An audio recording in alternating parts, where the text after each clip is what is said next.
நான் மதுரை மாநாட்டில் உங்க எல்லாரையும் நேரில் சந்திக்க வரேன்னு சொல்லியிருந்தேன். அப்படி இன்னைக்கு உங்களுக்காக நம்மள மேலையும் கீழையும் ரொம்ப மோசமா ஆண்டுகிட்டு இருக்கிற பாசிச பாஜக அரசையும்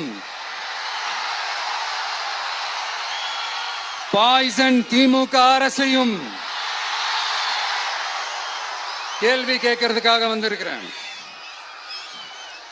இந்த பாஜக அரசு நம்மளை கொஞ்ச நெஞ்ச கொடுமையாங்க செய்து பீகார்ல 65 லட்சம் வாக்காளர்கள் ஓட்டர் லிஸ்ட்லயே காணோமா. இது என்ன பெரிய விஷயம்? இதை தாண்டி இன்னொரு விஷயம் இருக்கு.